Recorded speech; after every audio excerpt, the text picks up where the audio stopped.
Bismillahirrahmanirrahim. Assalamualaikum warahmatullahi wabarakatuh. Innal hamdalillah nahmaduhu wa nasta'inuhu wa nastaghfiruhu wa na'udzu billahi min shururi anfusina wa min sayyiati a'malina may yahdihillahu fala mudilla lahu wa may yudlil fala hadiya lahu. Asyhadu an la ilaha illallah wahdahu la syarika lahu wa asyhadu anna Muhammadan 'abduhu wa rasuluh. Qala ta'ala ya ayyuhalladzina amanu taqullaha haqqa tuqatih wa la tamutunna illa wa antum muslimun. Wa qala ta'ala ya ayyuhan nasu taqu rabbakumul ladzi khalaqakum min nafsin wahidah wa khalaqa minha zawjaha wa batha minhuma rijalan katsiran wa nisaa'a wattaqullaha alladzi tasaaluna bihi wal arham innallaha kana 'alaikum raqiba. Wa qala ta'ala ya ayyuhalladzina amanu taqullaha wa qulu qawlan sadida يصلح لكم أعمالكم ويغفر لكم ذنوبكم ومن يطع الله ورسوله فقد فاز فوزا عظيما. فإن أصدق الحديث كتاب الله وخير الهدي هدي محمد صلى الله عليه وسلم وشر الأمور محدثاتها وكل محدثة بدعة وكل بدعة ضلالة وكل ضلالة في النار. Rahimani wa rahimakumullah, saudara dan saudariku, bapak dan ibu-ibu yang saya muliakan dalam majelis kajian Al-Fath guys, dan juga Anda dimanapun berada. Dalam kesempatan kali ini dalam kajian rutin serial Tibbun Nabawi, kajian pada kali ini merupakan kajian dari ringkasan kajian-kajian sebelumnya, yaitu terkait dengan konsep makanan kombinasi panas dan dingin beserta contoh dan aplikasinya.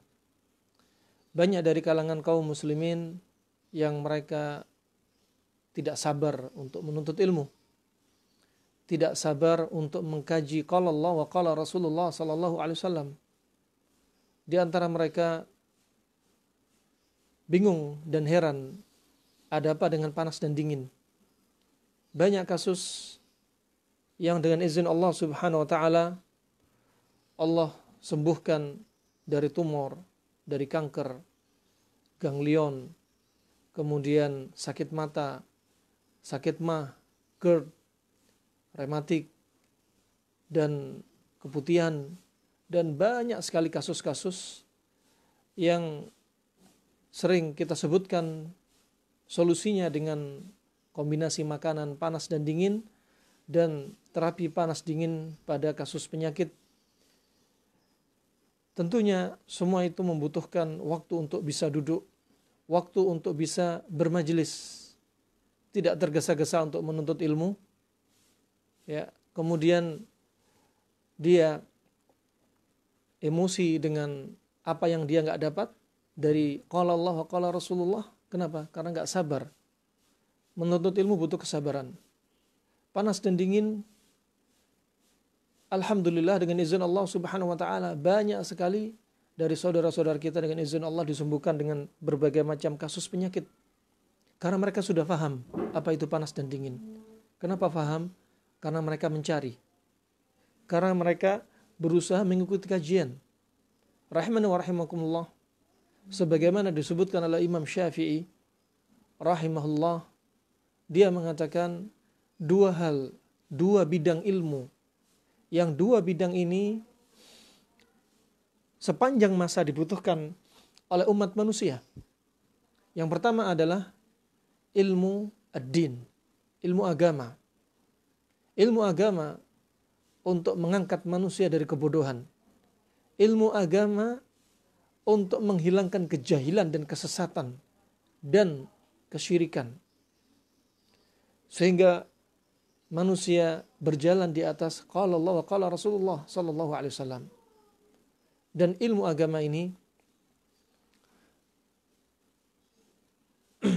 agama ini adalah yang paling penting, yang paling dominan dibutuhkan untuk menunjukkan jalan ke akhirat, jalan ke jannah. Man salaka tariqan yaltamisu fihi ilman sahalallahu lahu bihi tariqan ilal jannah. Barang siapa dalam hidupnya dia menuntut ilmu, maka Allah akan mudahkan bagi dia jalan untuk menuju surga. Semakin orang sibuk menuntut ilmu, maka pintu-pintu surga akan semakin dibuka lebar. Dan ilmu agama ini, selain dia adalah perkara yang fundamental untuk menyelamatkan manusia dari perkara-perkara yang baru yang tidak diajarkan Nabi SAW, juga dibebaskan dari perkara kesyirikan, bahkan segala wujud kezaliman. Dan ilmu bidang kedua yang sangat penting yaitu ilmu kedokteran, ilmu pengobatan. Ini menurut Imam Syafi'i rahimahullah. Ilmu agama untuk mengobati penyakit hati. Dan penyakit hati ini diobati dengan dua hal. Karena penyakit hati dibagi menjadi dua, syubhat dan syahwat. Penyakit hati syubhat ini diobati dengan dalil, sebagaimana Allah sebutkan dalam surat Al-Asr, wal asr innal insana lafi khusr illa alladhina amanu wa amilus salihat wa tawasaw bil haqq wa tawasaw bis sabr. Penyakit hati yang berupa syubhat itu diobati dengan tawasaw bil haqq, dengan al-haq. Apa itu al-haq? Al-haq adalah al-yaqin. Apa itu al-yaqin? Qala Allah, qala Rasulullah sallallahu alaihi wasallam. Kemudian penyakit hati yang kedua adalah syahwat. Penyakit syahwat ini diobati dengan sebagaimana firman Allah dalam akhir surat Al-Asr, wa tawasaw bis sabr, dan saling menasihati dalam perkara kesabaran. Maka syahwat diobati dengan sabar. Dan sabar dibagi menjadi tiga. Sabar untuk menjalankan ketaatan kepada Allah, sabar untuk tidak bermaksiat, dan sabar menghadapi qadha dan qadar Allah Subhanahu wa taala. Penyakit hati ini perlu diterapi. Dan terapi penyakit hati adalah dengan ilmu agama. Maka bidang ilmu yang pertama ini, yaitu para ulama, orang alim, orang yang punya ilmu sekaligus mempraktekannya, mereka adalah orang yang pertama kali dibutuhkan di muka bumi sepanjang masa. Yang berikutnya, ilmu yang kedua yang sangat dibutuhkan sepanjang masa, yaitu ilmu kedokteran, ilmu pengobatan. Untuk mengobati fisik. Ada dokter hati, yaitu para ulama. Ada dokter fisik, jasmani, yaitu mereka para pengobat. Tim dokter, herbalis, akupunkturis, dan terapis-terapis yang lainnya. Dan perlu diketahui, rahimani wa rahimakumullah, sebagaimana prinsip sebelum masuk dalam kajian ini, bahwasanya antara pengobat itu saling melengkapi. Allah Subhanahu wa taala telah menjadikan setiap penyakit itu ada obatnya. Nabi SAW telah bersabda, ma anzalallahu da'an illa anzalallahu lahu bihi syifaan. Alimahu man alima wa jahilahu man jahilah.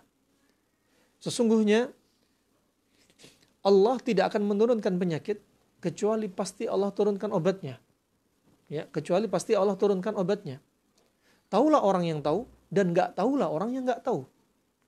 Maka belum tentu satu orang pengobat itu bisa mengobati satu kasus.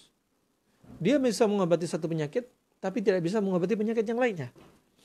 Nah, maka masing-masing manusia, masing-masing pengobat, terapis, dokter, mereka beda-beda, keterampilan mereka berbeda-beda. Nah, dan ini adalah rahasia Allah Subhanahu wa taala.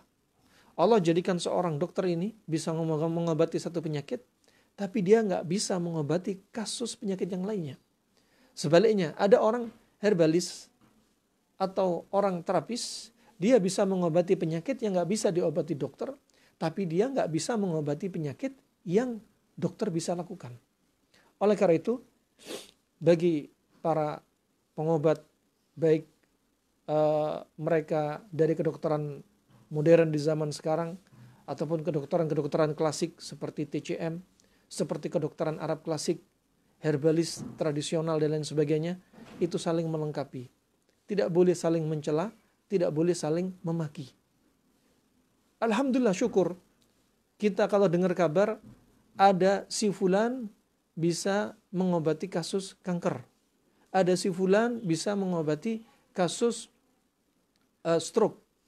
Kita senang, alhamdulillah teman kita bisa melakukan terapi sehingga bisa mengobati kaum muslimin untuk kembali sehat, untuk bisa menegakkan ibadah, untuk bisa menegakkan syariat Islam, syiar Islam. Syukur. Maka hilangkan hasad di antara mereka, para pengobat baik kedokteran modern, kedokteran Cina, kedokteran Arab klasik, atau kedokteran Jawa, kedokteran tradisional. Rahimana wa rahimakumullah, pengobatan itu adalah seni. Masing-masing orang punya seni untuk melakukan terapi pada kasus penyakit. Dan seni ini kadang nggak dimiliki oleh orang lain. Ya, rahimana wa rahimakumullah, terkait dengan materi ini, materi konsep yaitu kombinasi makanan dengan panas dingin. Sebenarnya materi ini ada yang tersurat dan ada yang tersirat. Nah, yang pertama, sebagai muqaddimah pula, bahwasanya Allah Subhanahu wa taala ciptakan kita dalam keadaan sebenarnya kita ini asalnya sehat. Allah jadikan kita lahir di muka bumi ini dalam keadaan kita ini sehat wal afiyah. Ya. Sakit sebabnya adalah di antaranya kita. Kalau bayi sakit, kadang berarti orang tuanya yang nggak bisa menjaga. Ya. Bisa penyakit itu disebabkan dari luar karena keteledoran orang tua atau karena cuaca. Ya. Bisa karena memang kondisi fisik bayi itu sendiri. Adapun orang dewasa, mayoritas penyakit ya adalah karena makanan. Karena makanan. Faktor dari dalam Allah jadikan sebenarnya kita dalam keadaan sempurna, sehat al-afiyah. Banyaknya faktor dari luar. Makanan yang kita makan itu yang jadi masalah. Yang akan jadi pembahasan kita. Nah, karena sebagaimana dikatakan kedokteran Yunan saja mereka mengatakan ya, yaitu Hippocrates, dia katakan jadikan makanan Anda sebagai obat. Jika tidak, Anda akan menjadikan obat sebagai menu makanan Anda. Ya, ada seseorang makan, katakan makan, dia nggak peduli. Yang penting sesuai dengan syahwatnya. Dia makan segala makanan tanpa dia lihat ini makanan baik untuk tubuh dia apa enggak, kombinasi ini benar apa enggak. Setelah makan, kemudian aktivitas, kemudian dia tidur atau dia melakukan hubungan intim setelah makan baik apa enggak, dia nggak peduli. Ini pola yang dibahas begitu komplit oleh dokter Arab klasik. Nah, sehingga apa? Pola dia yang salah akan menyebabkan kasus penyakit. Makan nggak peduli, akhirnya timbul apa? Asam urat, kolesterol naik. Ya, dia nggak menjadikan makanan sebagai obat. Akhirnya apa? Dia terpaksa minum obat-obatan, satu kantong plastik semua isinya obat. Sehari diminum 3 kali. Akhirnya obat jadi menu makanan wajib dia. Kemudian juga dokter Arab klasik yang hidup di zaman Nabi SAW, hidup di zaman para sahabat radhiyallahu anhum ajma'in, yaitu Al-Harith bin Kaldah. Dia belajar ilmu kedokteran dari Persia. Dia mengatakan wa kanatil ma'idatu ra'sud da' wal himyatu ra'sud dawa. Dan adalah perut itu sarangnya penyakit. Dan menjaga pola makan itu adalah inti dari pengobatan. Ya. Perut adalah sarangnya penyakit. Siapa yang menjadikan sarang penyakit? Ya orang tersebut sendiri. Dan dia bisa menjadi sarangnya obat. Siapa yang menjadikan sarangnya obat? Ya orang tersebut yang dia faham menjadikan makanan sebagai obat. Rahimani wa rahimakumullah, ini perut jadi sarang penyakit dan pola makan itu adalah inti dari pengobatan. Contoh, kalimat ini akan menjadi gamblang bagi Anda, contoh bagi Anda. Ya. Karena bil mithal yattadhih al-maqal. Karena dengan contoh, ucapan itu akan mudah difahami. Contohnya, ada seseorang sakit mah. Ya. Sakit mah, kemudian dia berobat ke dokter yang termahir pun seluruh dunia. mau berobat ke sinse termahir seluruh dunia, mau berobat ke akupunkturis ya semahir seluruh dunia, mau berobat ke herbalis termahir sedunia. Taib. Mungkin dengan obat-obat mereka, cara mereka, seni mereka mengobati, orang yang sakit mah ini bisa sembuh. Tapi sampai kapan dia sembuh? Ya. Karena hakikatnya dia si sakit ini mengobati penyakit dia dengan mengobati simptom, mengobati gejala, mengobati sakit mah, tapi nggak mengobati hakikat sebabnya. Hakikat sebabnya adalah apa? Pola makan dia yang salah. Dengan cara makan dia berobat, dia sembuh. Katakan sembuh, ada yang sembuh mungkin 1 pekan, ada yang 2 bulan nggak kena sakit mah lagi, ada mungkin 6 bulan nggak sakit mah lagi, tapi ada saatnya akan kembali lagi kasus tersebut. Kenapa? Karena pola makan dia yang salah. Hakikatnya apa? Pola makan. Nah, hakikatnya pola makan. Pola makan apa yang dimaksudkan? Yang perlu diperhatikan kombinasi makanan. Ini yang akan kita bahas. Yang dimaksudkan juga adalah adab makan. Bagaimana Nabi makan. Yang dimaksudkan juga apa? Kebiasaan dia makan, jadwal-jadwal dia makan. Ya. Kebiasaan salah dan jadwal yang salah. Dan yang berikutnya yang keempat adalah pantangan. Kalau sakitnya sakit mah, kebetulan yang sindromnya panas, maka pantangannya perlu dijauhi. Yaitu makan makanan dan minuman-minuman yang bersifat panas pula. Dan yang berikutnya, rahmani wa rahmakumullah, yaitu Nabi SAW sebagaimana telah menyebutkan dalam hadis bahwasannya yang menunjukkan Allah Subhanahu wa taala telah menjadikan badan kita sempurna. Kitalah yang menyebabkan sakit kita. Sebabnya adalah kita. Ya. Dan yang menciptakan sebab itu Allah Subhanahu wa taala. Allah yang menciptakan sebab. Ya. Maka mengobati sebab itu penting. Ketika orang sakit, cari sebabnya. Sebab intinya adalah pola makan. Dan Ibnul Qayyim rahimahullah juga berkata, amharul atibba alladzina yu'alijuna al-marad bi-ta'am wa syarab. Ya. Dokter yang paling mahir adalah dokter yang mengobati penyakit dengan makanan. Ya. Dokter yang paling mahir adalah dokter yang mengobati penyakit dengan makanan. Maka jangan jadikan makanan Anda sebagai racun, jangan jadikan makanan Anda sebagai penyebab penyakit Anda. Subhanallah. Nah, ini Nabi SAW sebagaimana datang dari hadis Ubaidullah bin Mihsan Al-Ansari, Rasulullah telah bersabda, man asbaha mu'afa fi jasadih, aminan fi sirbih, indahu qutu yaumih, faka'annama hizat lahud dunya. Dalam hadis yang lainnya. Kemudian dari Abu Hurairah radhiyallahu an, Nabi SAW sebagaimana dalam riwayat At-Tirmidzi, dia adalah hadis yang sahih dengan sanad yang sahih, juga diriwayatkan Al-Khatib Al-Baghdadi, juga riwayat Imam Ahmad, bahwasanya kata Nabi SAW, awwalu ma yus'alu anhu al-abdu yawmal qiyamah minan na'im. Pertama kali yang akan ditanya, seorang hamba akan ditanya pada hari kiamat adalah ditanyai tentang kenikmatan.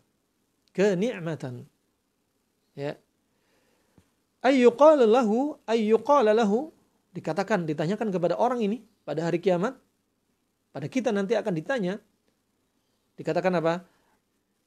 Yaitu akan ditanyai oleh Allah Subhanahu wa taala. Alam nusihha laka jismak wa nurawwika minal ma'il barid. Naam, wa nurawwika min ma'il barid. Nanti akan ditanya, bukankah telah kami jadikan tubuh kamu itu sehat? Ya. Dan telah kami berikan kepada kamu air minum yang dingin? Masya Allah. Ya. Ini akan ditanyai. Tubuh kita sehat asalnya. Kita diberi air minum yang dingin. Masya Allah. Rahimani wa rahimakumullah. Hadis ini, hadis yang yaitu ajib ya ini. Hadis yang kita bisa petik darinya beberapa faedah. Yang pertama, hukum asalnya kita ini dalam keadaan sehat. Kita sakit, penyebab terbesarnya adalah makanan kita. Kemudian di sini disebutkan wa nurawwika minal ma'il barid. Dan kami telah beri kamu air minum yang dingin. Dan hadis ini mencocoki hadis riwayat Tirmidzi yang dibawakan oleh Aisyah radhiyallahu anha. Kata ibunda Aisyah, ummahatul mukminin, dia mengatakan, wa kana Nabi sallallahu alaihi wasallam yuhibbu al-ma'al barid. Riwayat Tirmidzi. Kata Aisyah radhiyallahu anha, adalah Nabi sallallahu alaihi wasallam dahulu menyukai air dingin. Ya. Menyukai air dingin. Min ma'in barid. Ya. Ditambah barid hali. Ya. Dingin dan sekaligus manis. Makanya Nabi SAW sering minum air nabid. Sering membuat air nabid. Air nabid itu dingin dan dia manis. Dingin dan manis. Nah, ini yang disukai Nabi SAW. Ini tentunya kalau kita mengamalkan ini akan dapat faedah yang banyak. Rahasia kalau kita kupas. Nah, hikmah yang telah dibahas kedokteran Arab klasik. Nah, dan ini akan ditanya, betul-betul ditanya oleh Allah Subhanahu wa taala. Yang Allah telah berikan kita kesehatan, kok kita bikin diri kita sakit. Nah, dalam surat At-Takatsur ayat yang ke-8 Allah berfirman, "Tsumma latus'alunna yauma idzin 'anin na'im." Dan kemudian ya, kamu akan ditanya, betul-betul akan ditanya pada hari itu dari kenikmatan. Ya. Dari kenikmatan, termasuk nikmat sehat akan ditanya. Nikmat sehat, nikmat waktu luang akan ditanya, dipertanggungjawaban di hadapan Allah Subhanahu wa taala. Nah, maka yang asalnya kita sehat, jangan bikin diri kita sakit. Yang asalnya kita dalam keadaan sehat, jangan bikin kita sakit. Fa rahimana wa rahimakumullah jami'an. Nabi SAW suka dengan yang dingin dan manis. Ya. Pernah Nabi SAW datang ke rumah salah seorang sahabat. Ya. Datang ke rumah beliau. Kemudian Rasulullah bertanya kepada sahabat ini, apa yang diminta, di-request oleh Rasulullah SAW. Hal indaka min ma'in ba'itin? Kata Rasulullah. Apakah kamu punya air yang dingin yang sudah diinapkan? Yang sudah diinapkan semalaman. Ya. Ini menunjukkan Rasulullah suka air dingin. Kenapa air dingin diinapkan semalaman? Karena unsur-unsur yang berat dia akan mengendap di bawah. Sehingga yang kita minum adalah yang sudah ringan. Masya Allah. Dan rahasia berikutnya, kenapa Nabi SAW juga suka yang manis? Dingin, manis. Datang dari hadis yang sahih bahwasanya Nabi SAW bersabda, "Ni'ma sahuril mu'min at-tamr." Sebaik-baik menu sahurnya seorang mukmin, ya, sebaik-baik menu sahurnya mukmin adalah dengan kurma. Kenapa kurma? Kurma itu manis. Kurma itu manis. Nah, dibahas oleh Ibnu Qayyim dalam kitab ini Zadul Ma'ad fi Hadi Khairil Ibad. Bahkan teori ini hampir sama dengan teori kedokteran Cina. Ya, kenapa ketika perut kosong, ketika tidur malam, perutnya kosong. Kemudian Nabi pilih menu kurma. Kenapa demikian? Karena ketika perut kosong, Kata Ibnu Qayyim, yang baik untuk pencernaan, untuk liver dan limpa adalah yang manis-manis. Demikian pula kedokteran Cina juga sepakat. Nah, juga sepakat. Oleh karena itu ketika pagi hari, ya, sangat recommended kalau Anda minum air nabid. Ya, ketika Anda bangun pagi hari minum air nabid ketika perut masih kosong. Ya. Pertama, ketika tidur sebenarnya kondisi tubuh kita ada sebagian metabolisme yang belum selesai. Makanya kadang kalau kita tidur kita berkeringat, padahal kita nggak beraktivitas. Kalau tubuh kita panas, sebagian ada metabolisme, maka didinginkan. Dengan apa? Bangun tidur minum air dingin. Ketika perut kosong, semalaman kita tidur perut kosong, maka yang baik pertama kali untuk dimasukkan adalah yang manis-manis, kurma. Nabi sahur kurma. Minum air nabid di pagi hari. Ya. Seandainya nggak puasa, maka pagi harinya Anda bisa konsumsi kurma. Ya. Terutama kurma ajwa. Sebagaimana hadis Nabi SAW dalam sahih, man tasabbaha bisab'i tamaratin, ya, barang siapa yang mengkonsumsi 7 biji atau 7 buah kurma di pagi hari, man tasabbaha, ya, maka akan dijaga dari dia, yaitu apa? As-sihr wasum, ya, maka akan terbebaskan dari dia sihir dan racun. Cocok sekali di pagi hari adalah waktu jadwalnya detoksifikasi. Antara jam 4 pagi sampai jam 12 siang. Ya, ini jadwal detoksifikasi. Nah, sebagian ulama mengatakan gak harus dengan kurma ajwa. Dengan kurma apa saja. Wallahu a'lam bishawab. Kemudian, sekali lagi dengan hal seperti ini, jangan salah paham. Juga jangan sampai overklaim makan di pagi hari itu nggak boleh makan nasi, makruh atau haram, nggak ada ceritanya. Nah, ini kita katakan yang terbaik, dan hadis ini tidak menjazm,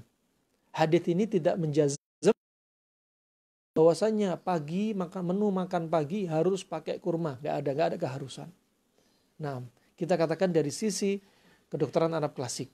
Kita nggak bicara sunnah dari Nabi SAW.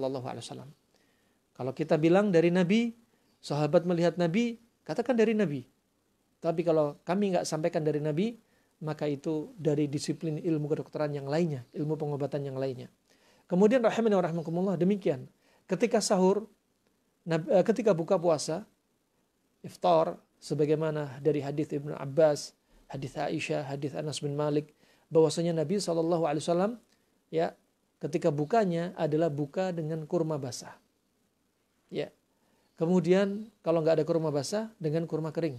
Pertama rutab, kemudian tamar. Kalau dua-duanya nggak ada, dengan air. Ya, dengan air. Itu pun apa? Hasawatin min ma. Sedikit demi sedikit airnya. Bukan langsung diteguk. Menunjukkan apa? Panas tubuh diturunkan pelan-pelan. Nah, ketika puasa, mungkin 12 jam, sebagiannya 14 jam, perut ini kosong, maka saat itulah kurma jadi pilihan menu terbaik. Tapi sekali lagi jangan salah paham lagi. Ya. Sunnahnya buka puasa makan yang manis-manis. Kami nggak bilang. Sunnahnya buka puasa makan kurma, diawali dengan kurma. Bukan dengan manis-manis, ya.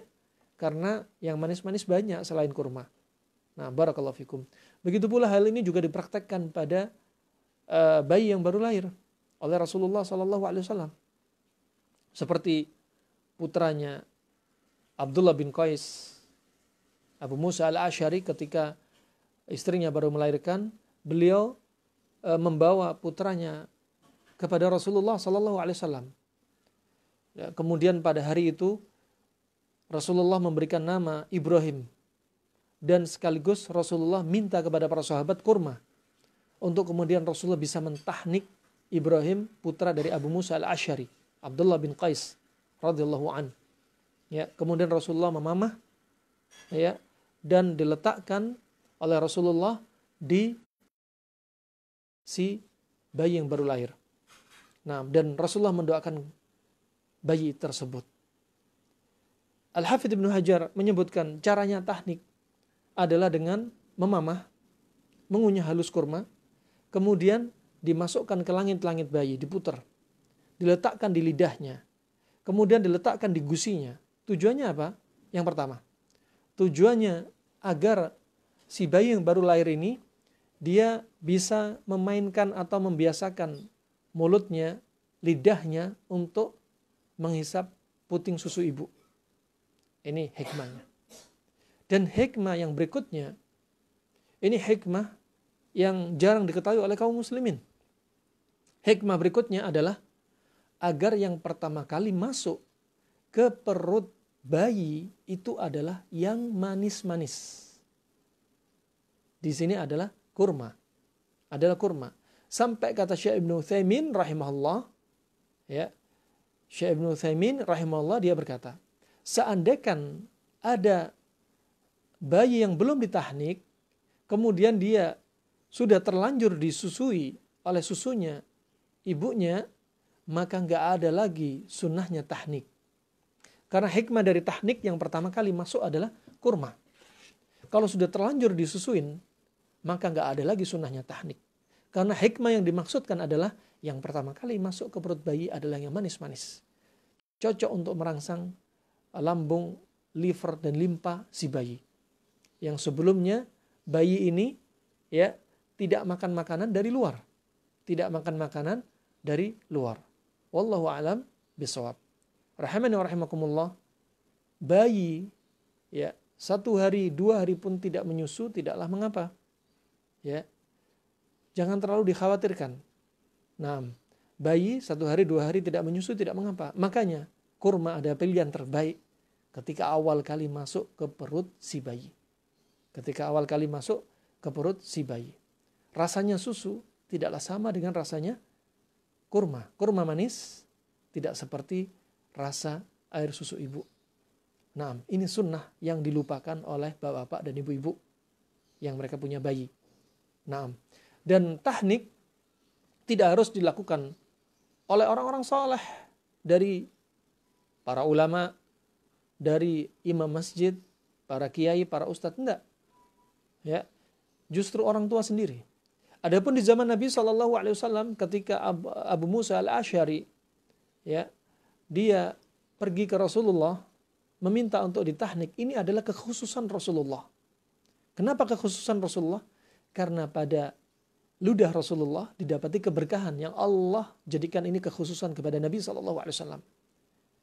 Rasulullah meludah kepada matanya Ali bin Abi Thalib yang sakit mata, konjungtivitis, ramet, hingga sembuh langsung seketika itu. Dan air ludahnya berkah. Nggak seperti air ludahnya kita orang. Ya, yang ludahnya Rasulullah penuh dengan barakah, ludah kita penuh dengan bakteria. Nah, rahimani wa rahimakumullah, demikian. Bahkan bisa kita terancam terjatuh dalam kesyirikan kalau kita meyakini ludahnya orang alim ini ada padanya berkah. Barakallahu fikum. Adapun kepada Rasulullah itu kekhususan yang datang padanya dalil, maka itu tidak bisa disamakan dengan orang alim di zaman sekarang. Kemudian rahimani wa rahimakumullah jami'an. Ini yang disukai Nabi SAW.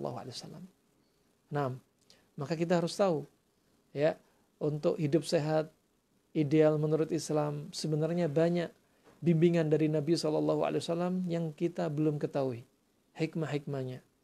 Nah, ini asalnya manusia dalam keadaan sehat al-afiyah.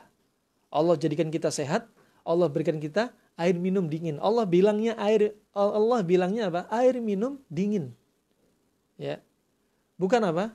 Bukan air hangat, bukan air panas. Tapi sekali lagi, bukan berarti makruh, bukan berarti haram kalau pagi hari minum yang masem-masem dengan air hangat. Katakan jeruk nipis dengan air hangat. Enggak haram, enggak makruh. Silahkan, sah-sah saja. Sebagian sudah terbukti, ternyata sebagian orang yang mengalami kanker rahim ketika minum air hangat dengan jeruk nipis, ya, dengan cara minum yang bertahap, dosisnya dinaikkan pelan-pelan, kemudian diturunkan pelan-pelan, tapering off, ya, sehingga sembuh dari kankernya. Dan ini tentunya bukan rutinitas, hanya dilakukan sekitar 2 pekan. Nah, hanya dilakukan sekitar 2 pekan. Yang dimaukan di sini kalau jadi rutinitas. Kalau jadi rutinitas berarti apa? Akan mengganggu fungsi liver dan limpa. Karena tabiatnya liver dan limpa ini menginginkan, cocok bagi dia adalah yang dingin lagi manis. Dingin dan manis. Maka yang direkomendasi ketika Anda bangun tidur, minum dingin dan manis. Hati-hati. Bukan air panas, juga bukan air es, bukan air kulkas. Tapi dingin yang biasa. Di zaman lalu, sebelum dilarangnya, diharamkannya khamr, minuman keras. Yang mana minuman keras ini, itu diturunkan di dalam Al-Quran 3 kali turun. Ya, bertahap. Dan waktu itu mereka, orang-orang Arab, di kota Madinah menjadikan khamr ini digantung di luar, diinapkan di luar biar terkena dengan embun. Apalagi waktu itu pakai bejana, bejananya adalah dari kulit hewan, sehingga ada pori-pori antara embun dan pori-pori ini bisa masuk. Nah, maka menginapkan seperti air di luar sebenarnya membawa manfaat, dan itu kebiasaan orang Arab. Kebiasaan orang Arab. Barakallahu fikum. Nah, kita akan masuk kepada konsep menu makanan. 1 jam kita lalui dengan muqaddimah. Sekarang kita masuk konsep makanan. Rahimani wa rahimakumullah jami'an. Pertama, prinsip. Allah Subhanahu wa taala telah berfirman, "Falyanzuril insanu ila ta'amih."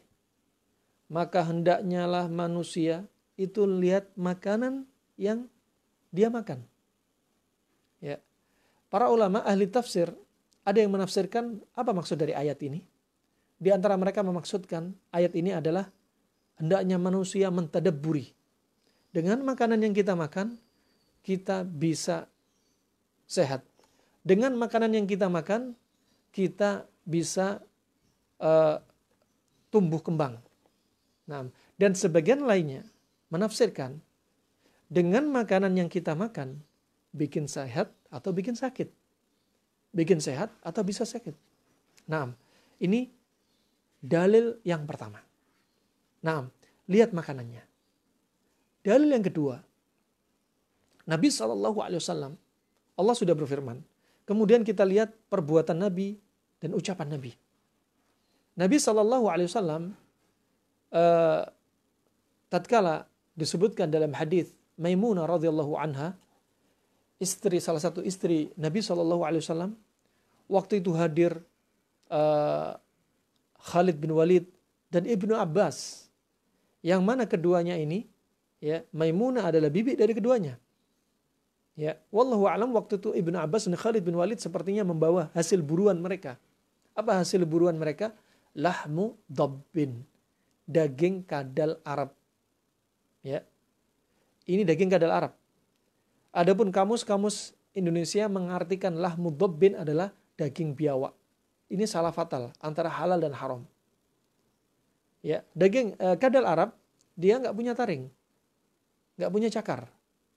Makanannya adalah serangga dan tanaman-tanaman herbal di padang pasir yang ada. Ya, panjangnya sekitar 1,5 sampai 2,5 meter. Dan orang Arab sangat gemar. Kenapa? Fungsinya yang pertama, di antaranya yang paling mereka gemari untuk meningkatkan keperkasaan kaum laki-laki. Ya. Kemudian daging biawak makanannya ular, tikus, bangkai, ya, dan lain sebagainya. Ya, bangkai dan lain sebagainya. Kemudian dia punya cakar, punya taring. Ini adalah ciri-ciri hewan yang diharamkan Rasulullah untuk dikonsumsi. Nah, maka sampaikan kepada saudara kita yang berburu biawak akan haramnya daging biawak. Alhasil dalam kisah tersebut Nabi dihidangkan daging kadal Arab. Ya. Kemudian Nabi bertanya, "Ma hadzal laham?" Daging apa ini? Dan daging biawak ini sifatnya panas. Makanya untuk menaikkan keperkasaan laki-laki. Untuk orang-orang yang mengalami frigid, untuk orang-orang yang mengalami impoten, untuk orang-orang yang mengalami ejakulasi dini, cocok sekali dengan makanan yang sifatnya panas. Contohnya di sini adalah daging kadal Arab. Nah, Kemudian Nabi bertanya, "Ma hadzal lahm?" Dan Khalid bin Walid sangat suka.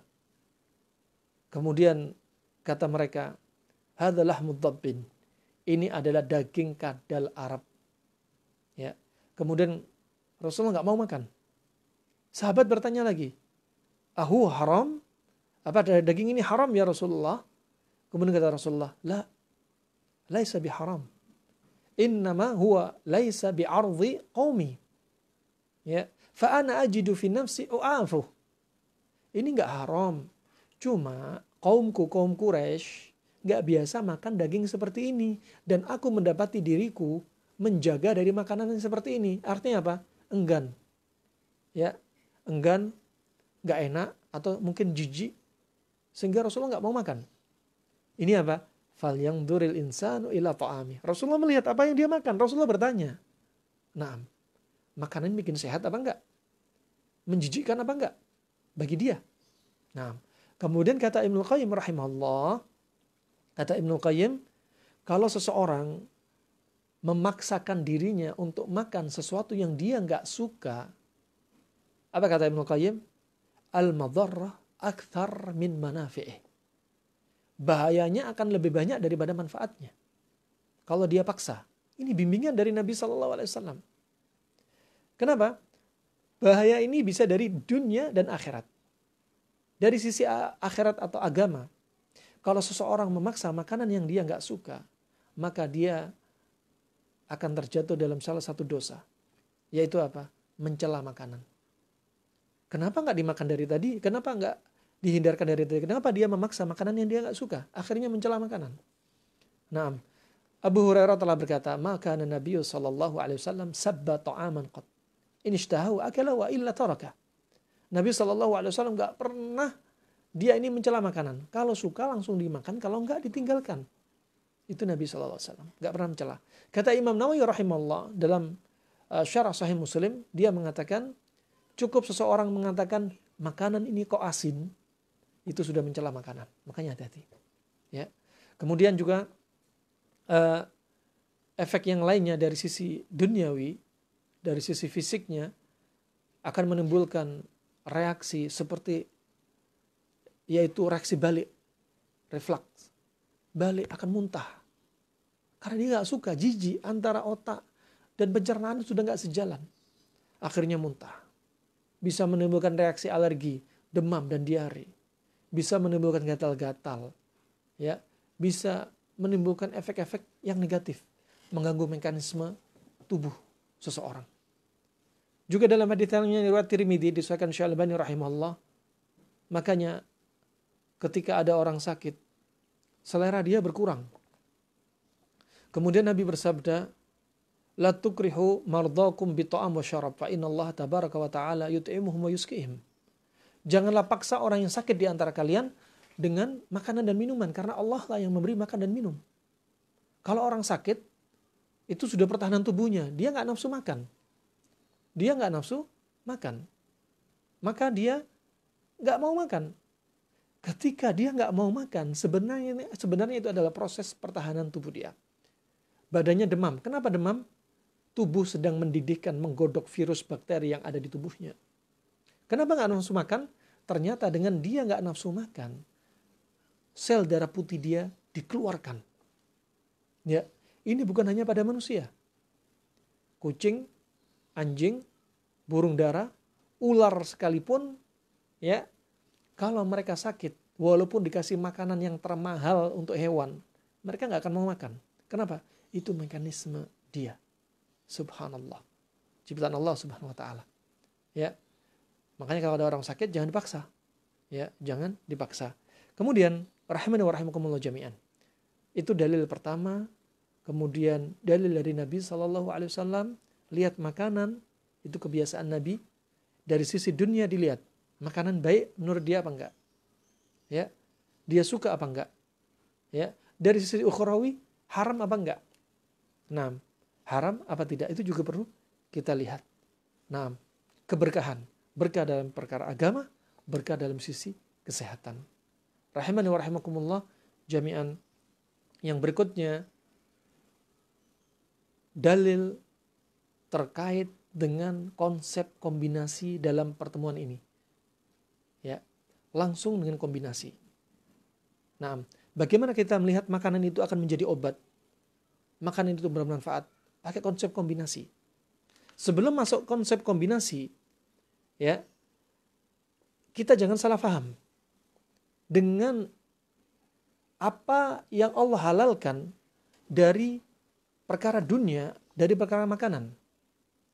Sebagaimana dalam surat, yaitu surat Al-Ma'idah ayat ke-5, Allah Subhanahu wa taala telah berfirman, "Al-yauma uhilla lakumut thayyibat."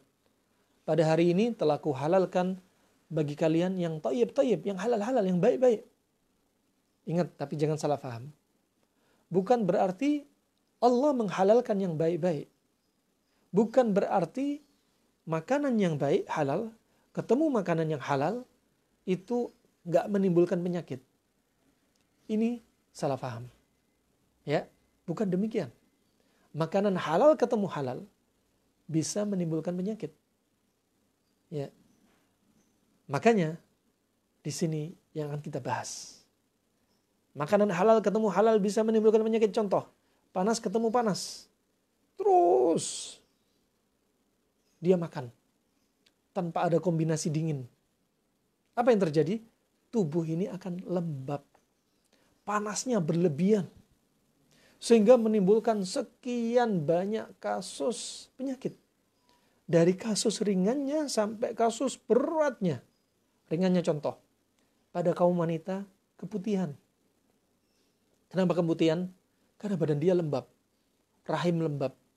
Permisi, kemaluan juga lembab. Sehingga tubuh yang lembab ini, jamur ini punya hak asasi. Jamur punya hak asasi. Untuk apa? Terbang di udara. Virus juga demikian terbang di udara. Kemudian bakteri juga terbang di udara. Mereka akan mencari media-media yang mereka gemari, yaitu yang lembab. Untuk kaum wanita, keputihan. Makanya obat yang Anda pakai untuk keputihan, baik itu tradisional seperti daun sirih, baik itu obat di apotik, katakan contoh seperti merek generik Nystatin, ya, itu mengobati jamur. Tapi kalau dalam tubuh kita masih lembab, akan ada saatnya kembali lagi. Kaum laki-laki juga demikian. Yang paling ringannya, efeknya diantaranya keringat bau, ya, ketombean. Itu karena makanan yang panas ketemu panas berlebih. Yang mana kepala ini jadi lembab, kemudian jamur akan hinggap. Juga pada kulit panuan, gadas, kurap. Kenapa? Karena mereka suka. Maka jangan jadikan biang keladi utamanya adalah jamur. Tapi biang keladi utamanya adalah kita sendiri. Barakallahu fikum. Ini yang paling ringan. Yang paling beratnya, langsung puncaknya katakan kanker. Ya, katakan kanker. Ya. Ini rahimani wa rahimakumullah. Maka ini adalah solusi. Kombinasi panas dingin adalah solusi. Naam.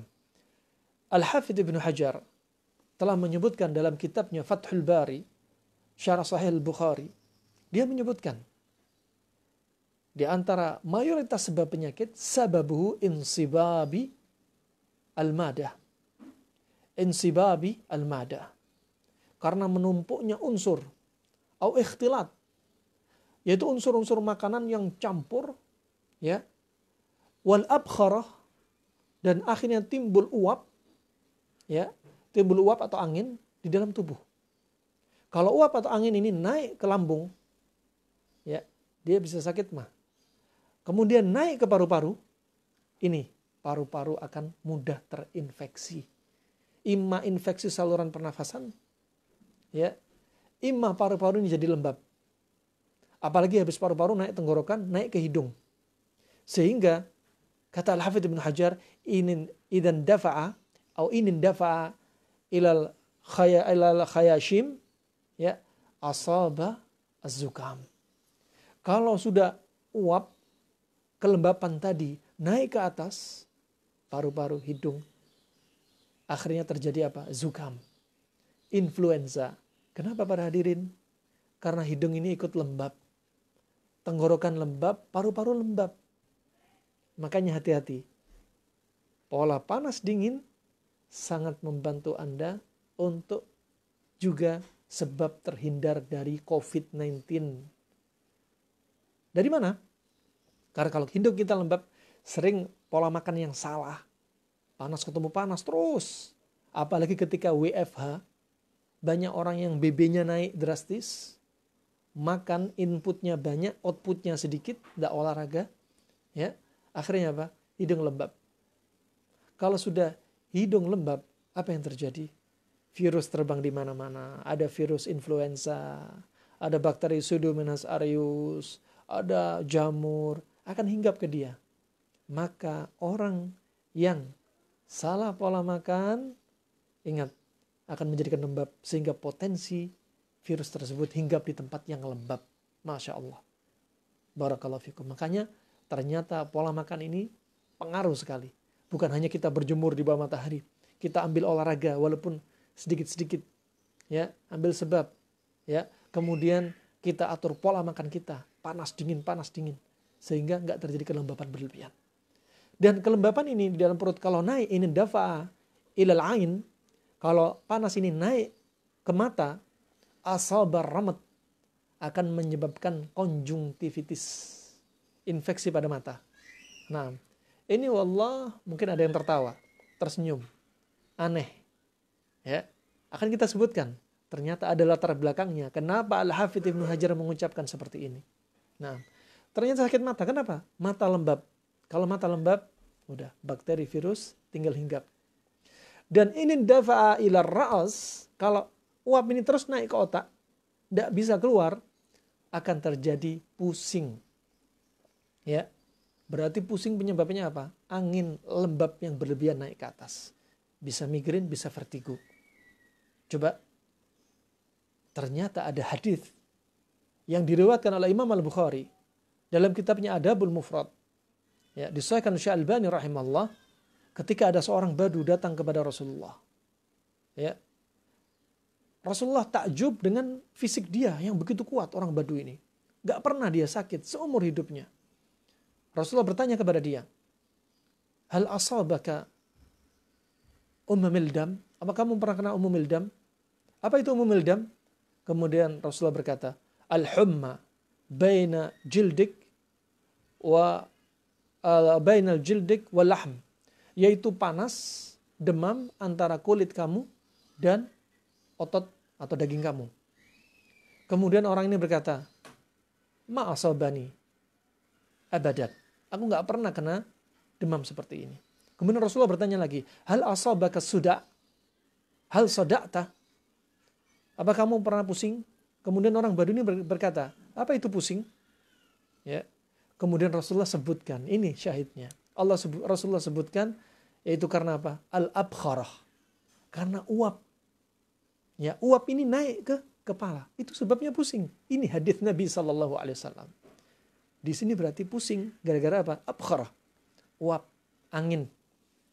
Karena apa? Karena perut kita. Berarti kalau Anda mengobati pusing, migrain, vertigo, obati dengan pola makan. Berapa banyak dari kasus saudara kita yang sembuh dari migrain, vertigo hanya karena pola makan. Ya, dengan izin Allah Subhanahu wa taala. Kemudian kata orang Badu ini, aku enggak pernah pusing. Nah, kemudian Rasulullah bersabda setelah orang Badu ini pergi, ya, man arada barang siapa yang ingin melihat ya penghuni neraka, maka lihatlah orang tadi. Seumur hidupnya enggak pernah sakit.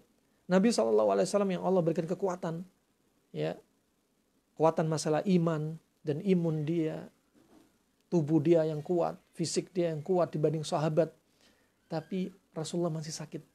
Seumur hidupnya Rasulullah 3 kali mengalami sakit. Rahimani wa rahimakumullah. Nah, ini ya, faedah demi faedah. Kemudian yang berikutnya, hadis yang berikutnya ya, adalah hadis dari Abdullah bin Ja'far, riwayat Imam Bukhari dan Muslim. Kata Abdullah bin Ja'far, ra'aitu Nabiyya sallallahu alaihi wasallam ya'kulu al-kitha birrutab.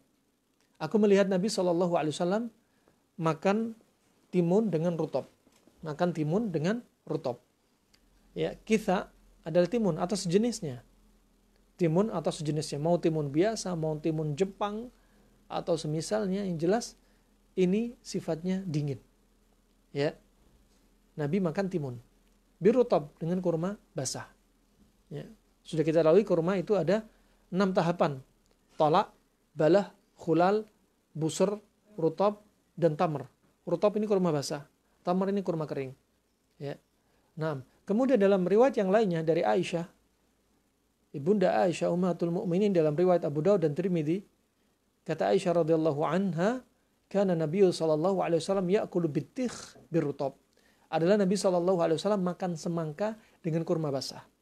Semangka, watermelon, ya, karena saudara kita dari Malaysia banyak nggak tahu semangka, ya, taunya watermelon. Watermelon ini sifatnya dingin dan kurma itu panas. Lanjut Rasulullah dalam riwayat Tirmidzi, ya, yadfa'u harru hadha burda hadha. Wa yadfa'u burdu hadha harra hadha. Kata Rasulullah SAW, panasnya ini, ya, panasnya kurma dinetralkan atau dilawankan dengan dinginnya semangka. Dan dinginnya semangka dipasangkan atau dilawankan dengan panasnya kurma. Nah, sampai Imam Abu Daud membuat judul dalam sahihnya ini, dalam sunannya ini, kata beliau, bab al-jama' baina launaini fil akl. Bab menggabungkan dua sifat dari makanan. Menunjukkan apa? Abu Daud faham apa yang dimaukan Nabi SAW. Menggabungkan dua sifat. Ya. Kemudian Imam Tirmidzi menjadikan judul yang lain. Bab maja'a fi aklil bitikh birutab. Bab yang datang dari Nabi, bahwa Nabi makan semangka atau watermelon dengan rutab. Ya, dengan rutab. Ini menunjukkan mereka faham. Ya, mereka meriwayatkan hadis ini bukan main-main. Ya. Jangan sampai bertanya, kenapa sih hanya makanan saja diriwayatkan?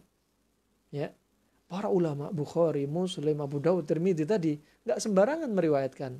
Juga dalam riwayat lainnya Ibnu Majah, yang datang dalam riwayat Aisyah ketika menikah dengan Nabi badannya kurus, hingga ibunya membikinkan ramuan.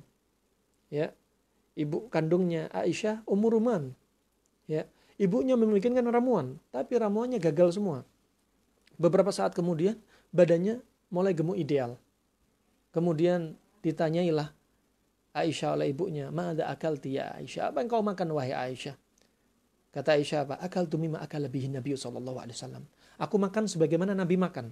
Ini menunjukkan apa? Bukan sekali dua kali Nabi makan seperti ini, sering. Ya, tapi tetap divariasi. Nabi makan apa? Semangka dengan kurma. Ternyata badan Aisyah jadi gemuk ideal. Berarti dengan pola makan konsep panas dingin ini, orang yang kurus bisa ke berat badan ideal. Orang yang gemuk bisa turun berat badan ideal. Kenapa? Karena intinya kembali kepada sistem endokrin, hormon. Ya. Dengan makanan panas dingin ini adalah untuk menormalkan hormon kita. Mekanisme tubuh kita tetap seimbang. Itu maunya. Nah, makanya banyak kasus penyakit yang bisa diobati dengan pola makan. Orang kena benjolan, mau tumornya, mau kankernya, ternyata hormon yang kacau. Orang mandul, gak punya anak, ternyata hormonnya yang kacau. Ya. Orang vitiligo, kulitnya putih, belang, ternyata hormonnya yang kacau. Disebutkan oleh kedokteran Arab, apa sebabnya ternyata? Sering konsumsi susu dengan protein hewani. Yang ngeri lagi, kalau susu dengan ikan asin atau susu dengan ikan laut. Nah, ini sering terjadi kasus. Bukan satu kali, dua kali kita dapati. Kalau di Indonesia mungkin satu orang, dua orang. Tapi di negeri Arab sering kita dapati ketika kami tinggal di tepi laut. Kenapa? Kebiasaan mereka, menu penutup makanan mereka adalah teh susu setelah mereka makan ikan. Nah, rahimani wa rahimakumullah, ini. Kenapa? Kembali ke sistem endokrin, hormon. Nah, kemudian juga demikian, termasuk darah tingginya, kasus sekian banyak kasus penyakit, ternyata proses pertahanan tubuh kita lah yang bermasalah. Kenapa? Karena salah pola makan kita. Itu penyebabnya. Nah, kemudian yang berikutnya, ya, Allah Subhanahu wa taala telah berfirman dalam surat Yasin ayat 36, Subhanalladzi khalaqal azwaja kullaha mimma tunbitul ardu wa min anfusihim wa mimma la ya'lamun. Maha suci Allah yang menciptakan semua makhluknya berpasang-pasangan. Maha suci Allah yang menciptakan semua makhluknya berpasang-pasangan. Ya. Dari yang ditumbuhkan dari tanaman ini, ya. Semua makhluk Allah Subhanahu wa taala. Di antaranya apa? Di antaranya apa? Allah ciptakan manusia berpasang-pasangan. Ada laki, ada wanita. Hewan, ada jantan, ada betina. Ada siang, ada malam. Ada gelap, ada terang. Ada panas, ada dingin.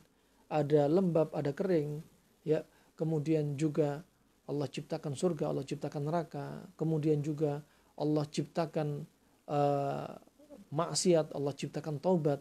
Allah ciptakan kebenaran, Allah ciptakan kesesatan.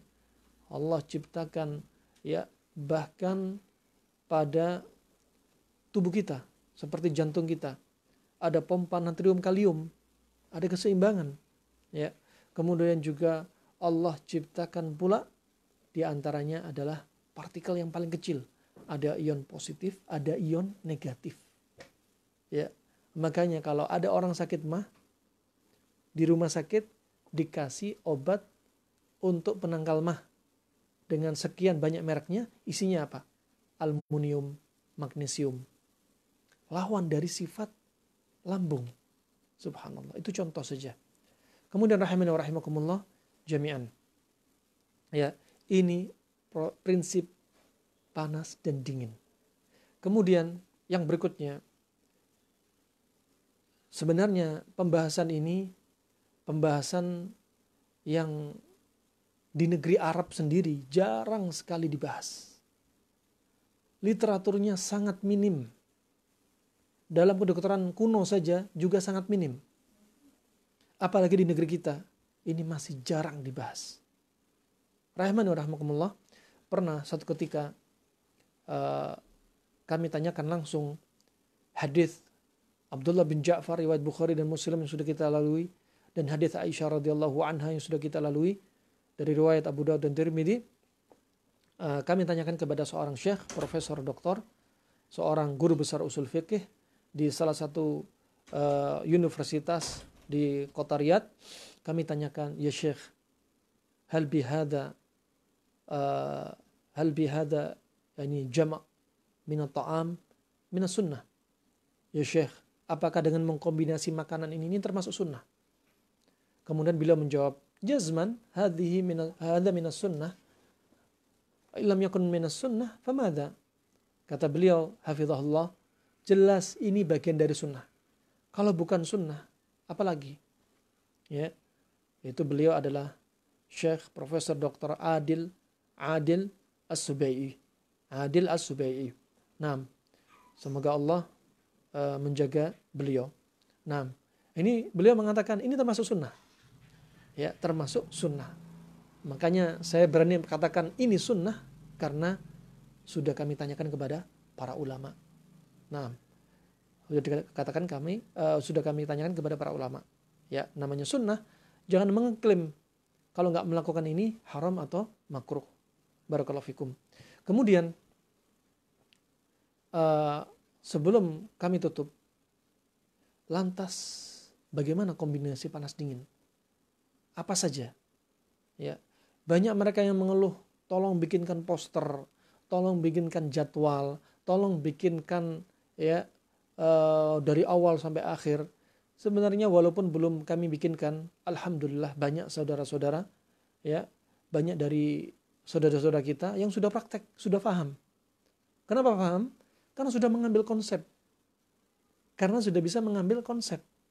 Ya, tidak harus didikte ini. Ya, dia sudah tahu konsep. Barakallahu fikum. Kemudian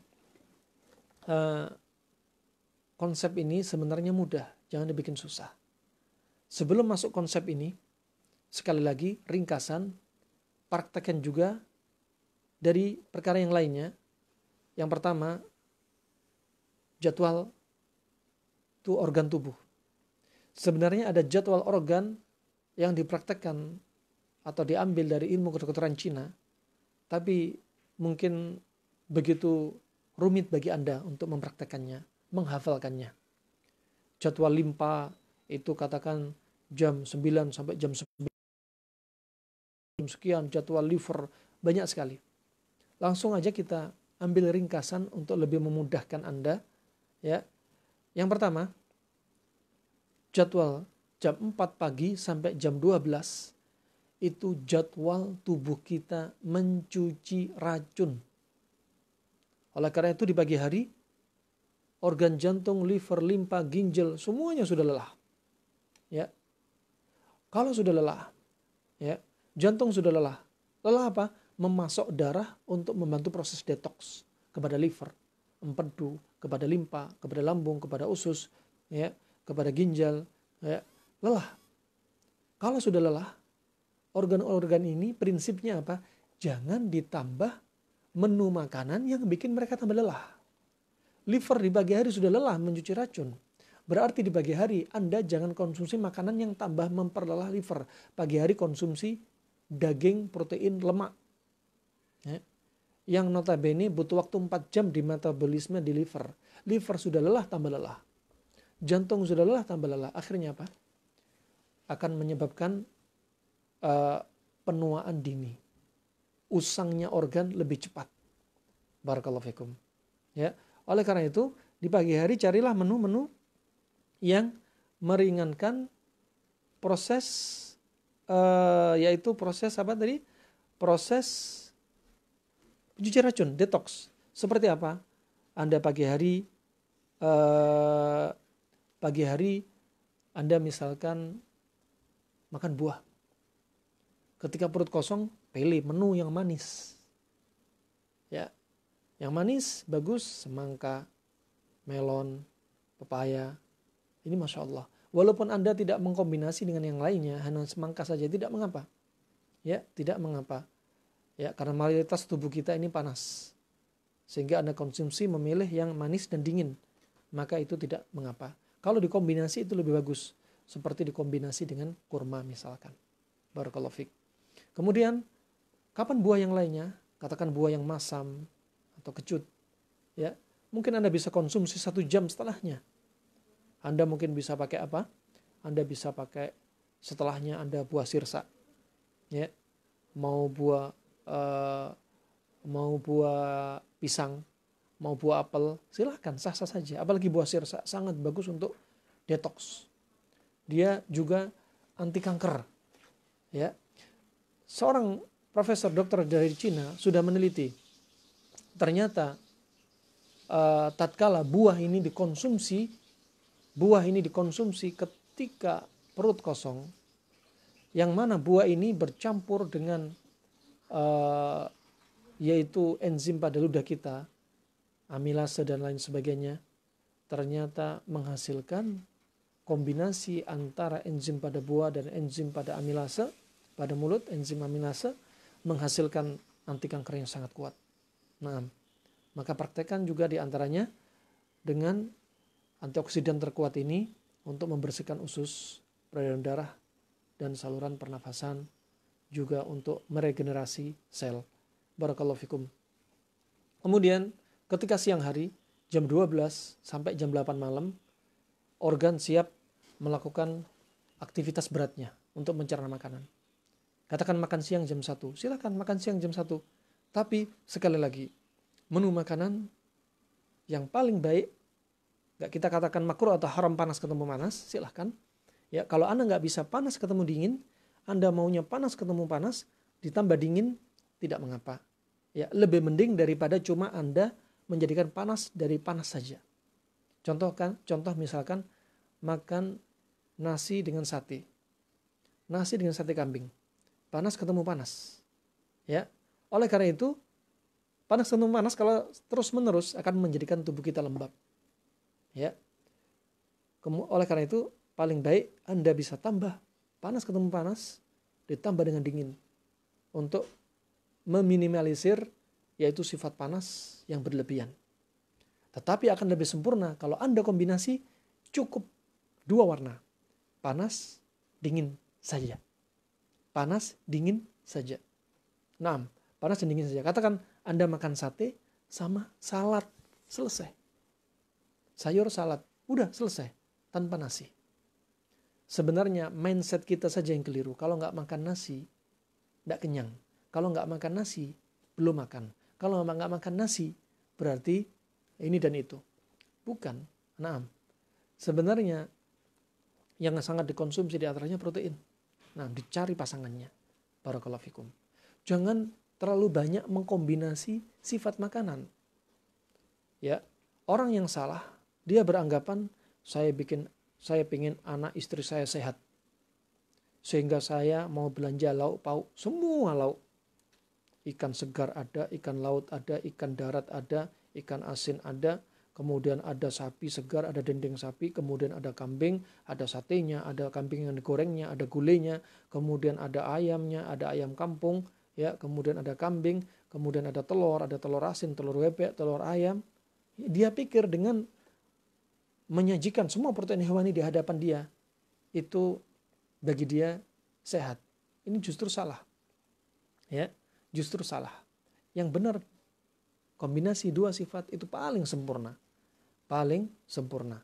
Nah, bahkan Nabi SAW telah bersabda dalam hadis yang disahkan oleh Syekh Al-Albani rahimahullah, ya, syiraru ummatil ladina ghadaw bin na'imil ladina ya'kuluna alwana ta'am.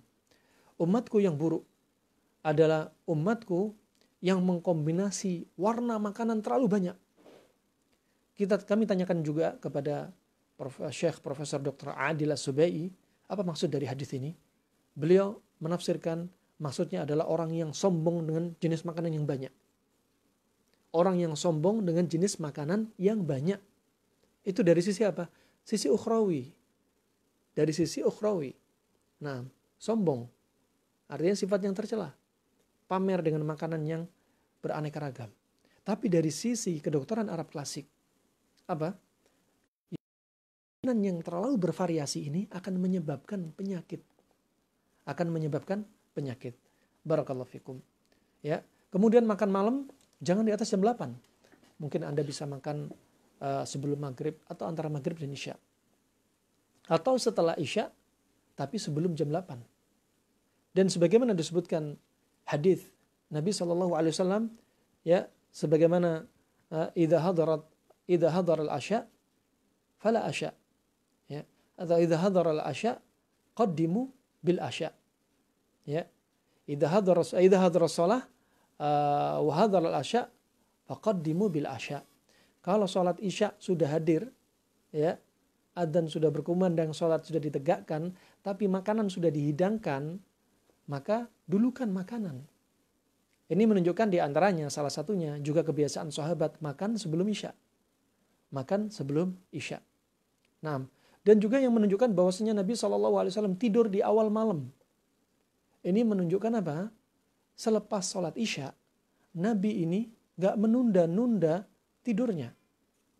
Kebiasaannya tidur di awal malam. Sedangkan di zaman kita biasanya tidur di tengah malam. Ya, bukan sibuk menuntut ilmu. Kadang ada yang kaum muslimin sibuk melihat HP, isinya maksiat dan lain sebagainya. Na'udzubillah. Nabi SAW tidur di awal malam. Tidur di awal malam menunjukkan apa? Makannya lebih dulu. Ya. Dan kata dokter Arab, di antaranya Ibnu Qayyim dan yang selainnya, setelah makan malam jangan langsung tidur. Hendaknya jalan kaki. 50 langkah, 40 langkah, 100 langkah mereka sebutkan. Ya. Berarti apa? Di sini ada bimbingan juga. Ada bimbingan. Ya. Makan malam jangan di atas jam 8. Kita katakan bukan dari sunnah. Jazman bukan dari sunnah. Tapi dokter Arab ya melihat bahwasanya antara makan dengan tidur diberi jarak. Juga Nabi membiasakan tidur di awal malam. Masya Allah. Nah, kemudian jam 8 malam sampai jam 4 pagi pencernaan istirahat. Ada pencernaan yang istirahat total. Ada organ yang istirahat total, ada organ istirahat sebagian. Seperti apa? Jantung. Jantung ini istirahatnya hanya sebagian. Kalau istirahat total, kita katakan innalillahi wa inna ilaihi raji'un. Ya, tapi dia hanya istirahat sebagian. Coba dibayangkan, jantung kita dari kita masih di janin di perut ibu, umur 4 minggu, 4 pekan, Allah sudah ciptakan jantung, tapi belum berdetak. Dan jantung terdengar suara keras, jelas dengan Doppler ketika umur 12 pekan sudah bisa terdeteksi. Ya, 12 pekan sudah bisa terdeteksi. Bayangkan dari waktu itu sampai detik ini jantung kita nggak pernah istirahat.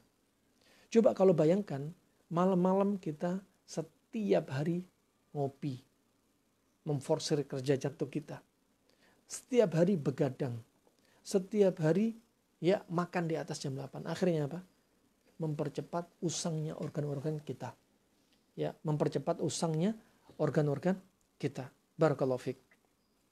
Oleh karena itu, kopi halal. Gak makruh di atas jam 8. Tapi jangan jadikan rutinitas. Untuk apa? Maslahat kesehatan tubuh kita. Barakallahu fiik. Kemudian, langsung ke panas dan dingin konsepnya. Anda sudah belajar konsep.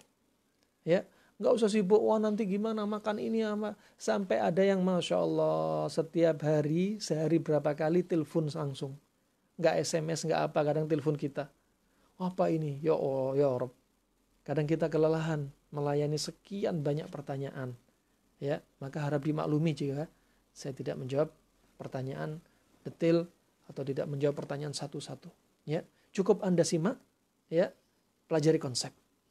Disebutkan Ibnu Qayyim dalam kitab ini, ya, semua protein hewani ini rangkuman.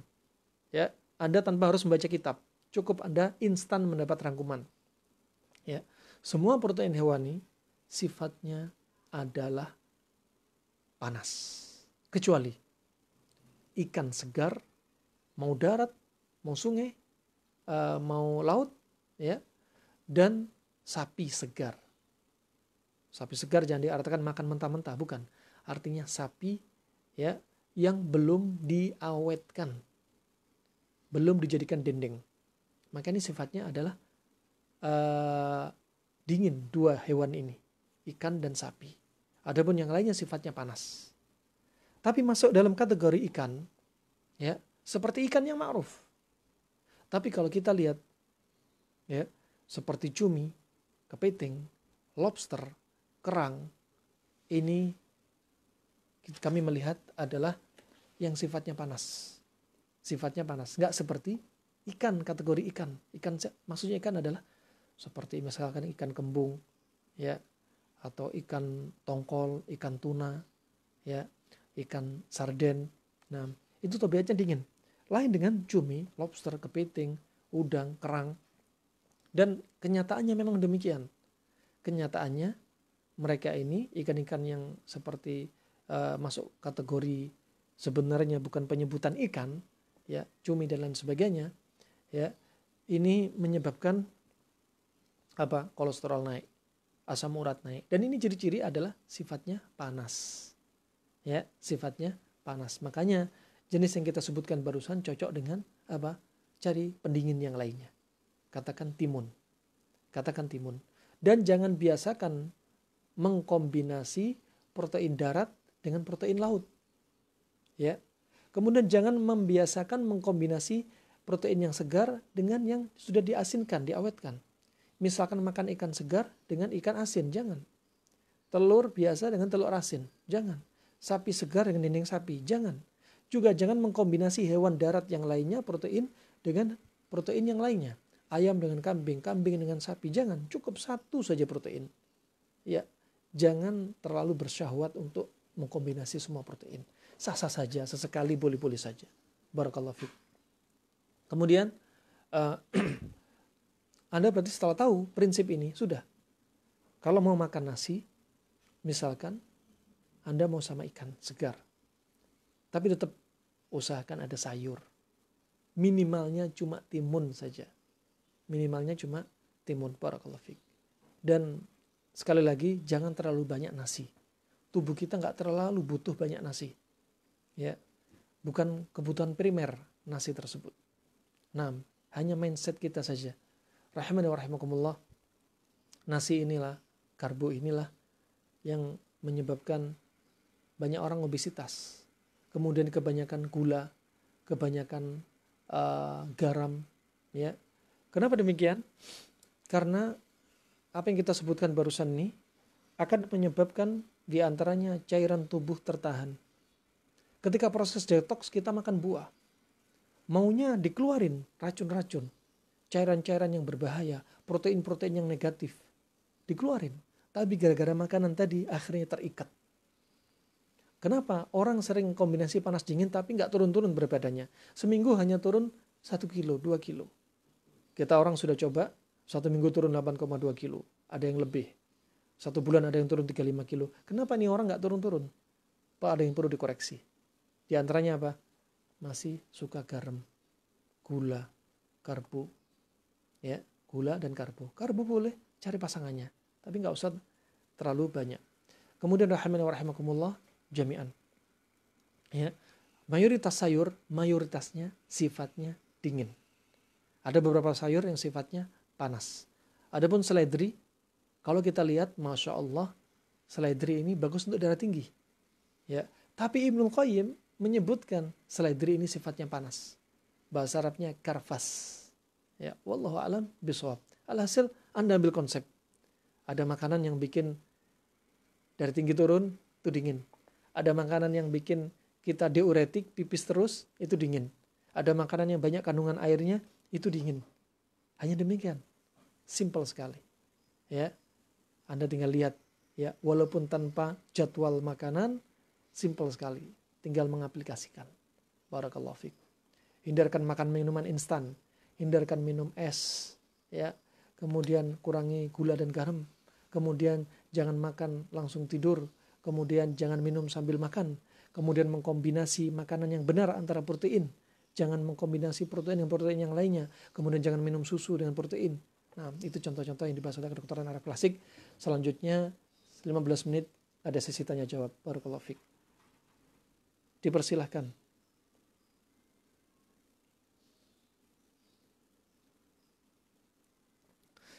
Baik, Masya Allah, pertanyaan yang masuk sangat banyak. Ya. Di antaranya pertanyaannya, mohon maaf, mohon kiranya Pak Ustadz Abdurrahman Ramadhani bisa berbagi contoh makanan buah yang minuman apa saja termasuk makanan dingin panas. Oke, makanan dari buah mayoritasnya sifatnya dingin. Ya, ada beberapa yang sifatnya panas. Anda tinggal melihat efeknya. Contoh durian. Durian dingin atau panas? Durian termasuk panas. Efeknya apa? Asam urat, kolesterol, ya, membuat tubuh hangat, ya. Kemudian baunya menyengat. Ya, kalau kedokteran Cina melihat warnanya kuning. Barakallahu fiik. Kemudian buah nangka juga demikian. Kemudian buah nanas. Ya, buah nanas ini kalau dilihat dari ilmu kedokteran Cina, dia sifatnya panas. Tetapi kalau kita lihat efeknya, dia sangat bagus untuk darah tinggi. Ya. Nah, dia bagus untuk darah tinggi. Ini bisa dingin. Bisa dingin. Barakallahu fikum. Kemudian mohon sarannya untuk mata yang terasa selalu belekan seorang ibu usia 60 tahun lebih dan juga untuk mengurangi kolesterol serta diabetes pada seorang bapak usia di atas 70 tahun. Apakah bisa diatasi dengan merutinkan jarang memakan nasi dan menggantinya dengan tempe mentah, kurma serta sayuran? Gak perlu tempe mentah. Tempe mentah digoreng sifatnya tetap dingin. Ya, mau mentah mau digoreng sifatnya tetap dingin. Kalau mentah, khawatir juga masih ada bakteri. Ya, khawatir merugikan, khawatir membahayakan. Demikian kebanyakan mayoritas dokter menyampaikan, justru bahaya. Nah, roti kadang juga jamuran. Ya, tempe hakikatnya jamur, roti juga jamuran.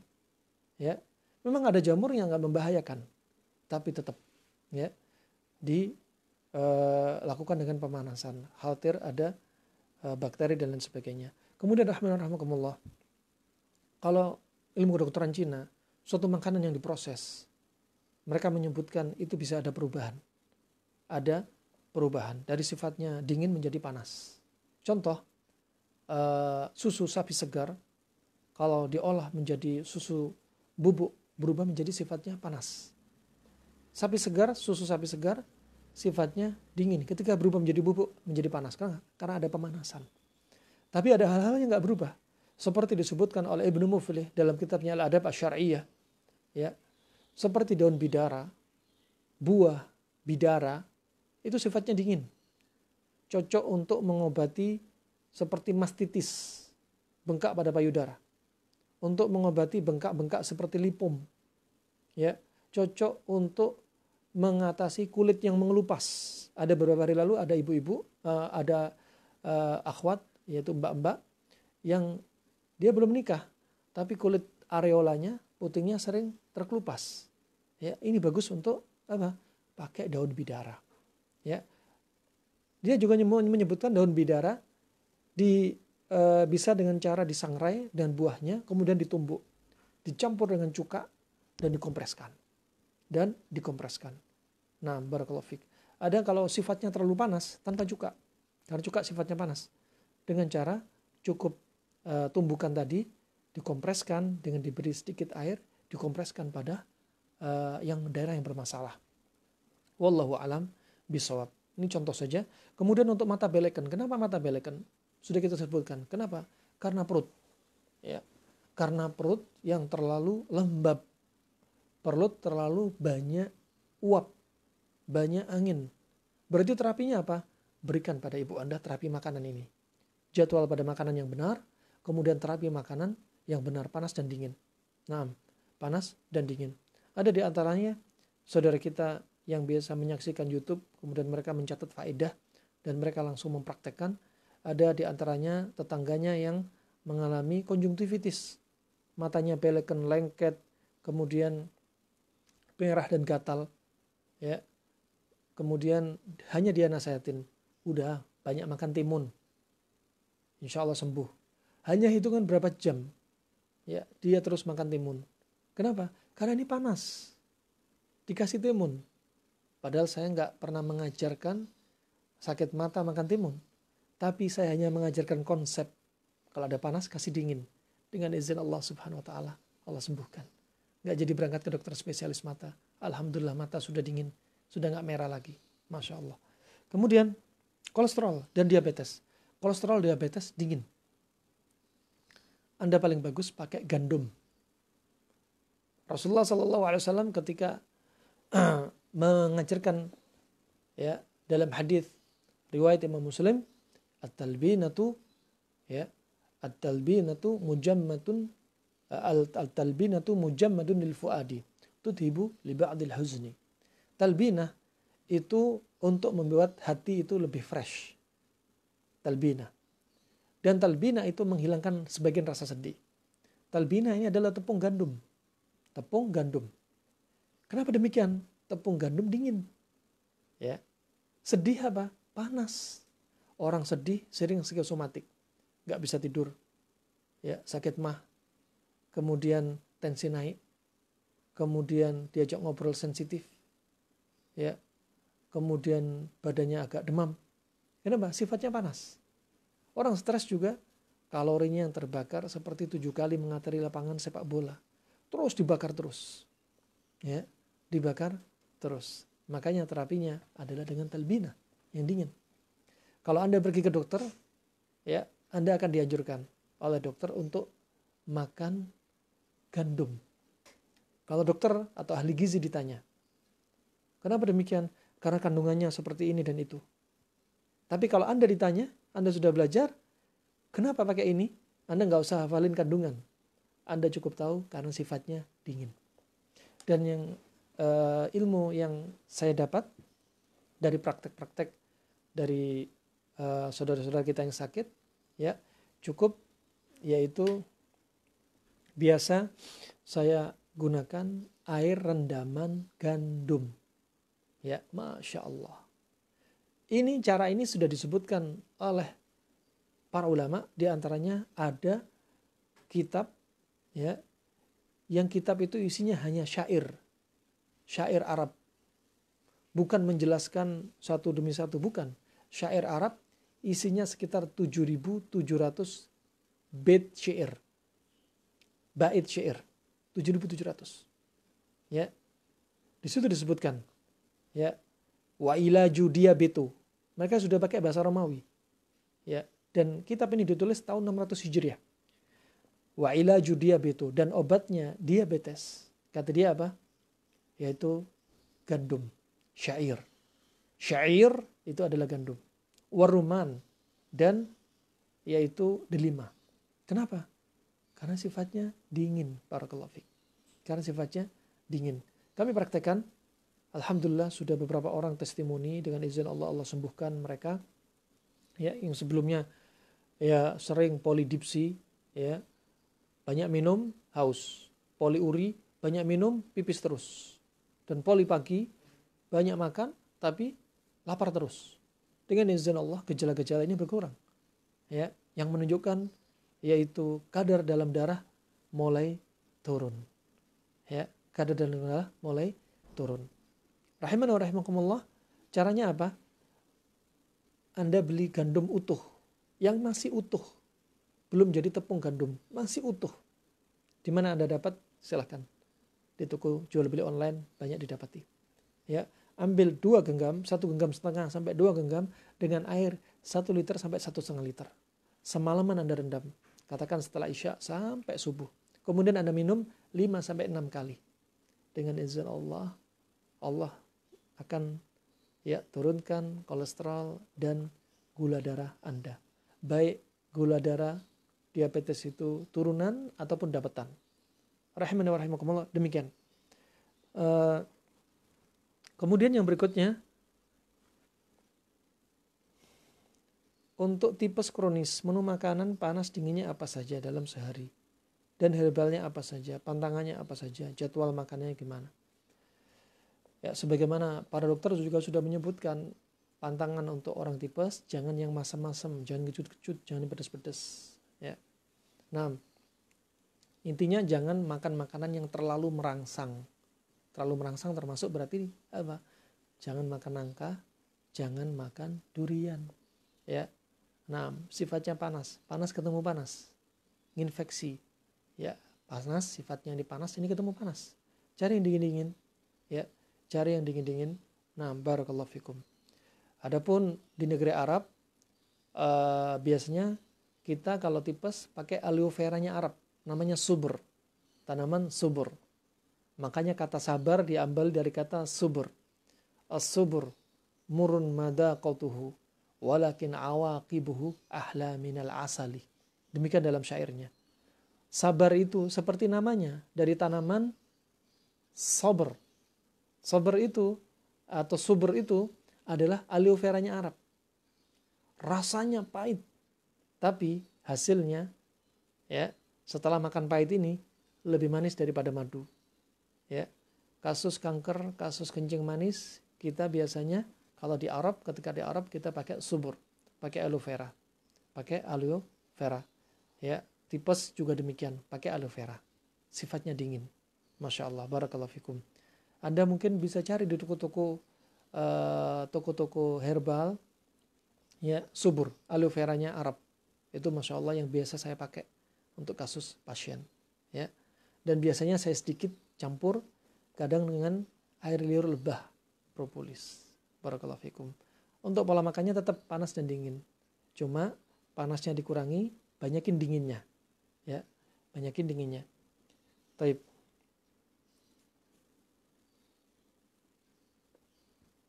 Untuk panas, makan siang gampang. Kalau Anda siang mau nasi, cari pasangannya nasi. Ya, makan nasi nggak harus sehari 3 kali. Sehari sekali sudah cukup sebenarnya. Nah, ini ingat bukan dari Nabi SAW. Nah, bukan dari Nabi SAW.